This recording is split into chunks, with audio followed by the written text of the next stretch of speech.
कल्पना कीजिए कि आपके घर के बगल वाली पड़ोसी अचानक 15 साल बाद बदल जाए, क्या फ़र्क पड़ेगा? बहुत बड़ा।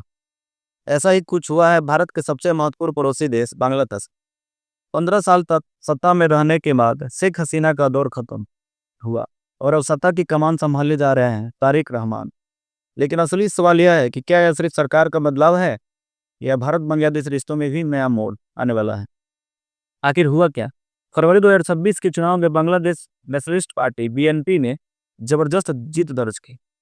299 सीटों में से 210 से ज़्यादा सीटें गठबंधन को मिली।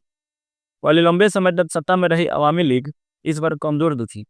बीएनपी को समर्थन मिला जमाते इस्लामी बांग्लादेश से भी। लंबे समय तक एक ही सरकार यह क्यों हुआ, यह बदलाव क्यों हुआ, क्यों बीएनपी जीती? तो लंबे समय तक एक ही सरकार से नाराजगी थी लोगों में।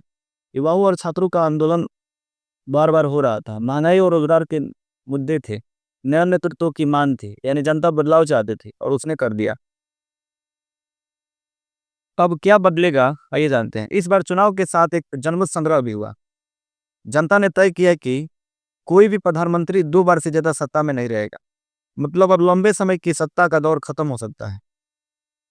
अगर तारिक रहमान प्रधानमंत्री बनते हैं तो उनकी प्राथमिकताएं होंगी अर्थव्यवस्था सुधारना, युवा वर्ग को साधना, विदेश नीति का नया संतुलन बनाना। यह भारत के लिए क्यों महत्वपूर्ण है आइए जानते हैं।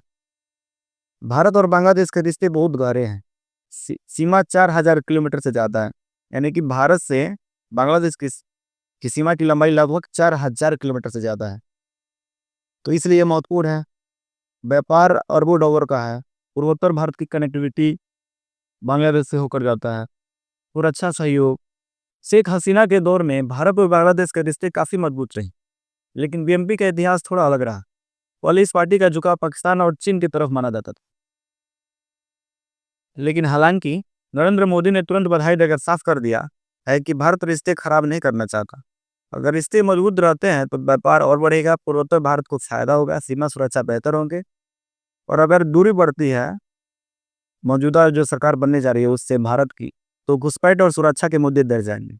चीन का प्रभाव बढ़ सकता है, रणनीतिक चुनौती खड़ी हो सकती है। अब जानते हैं कि आम आदमी के लिए क्या मायने हैं। सीमा क्षेत्रों में रहने वाले पर सीधा असर होगा।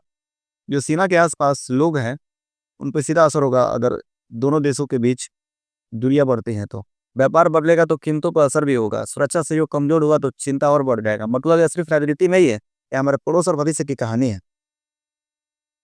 यानी कि हम यही कह सकते हैं कि सरकार बदलती है, नीतियाँ बदलेंगी या नहीं, यह आने वाला समय बताएगा।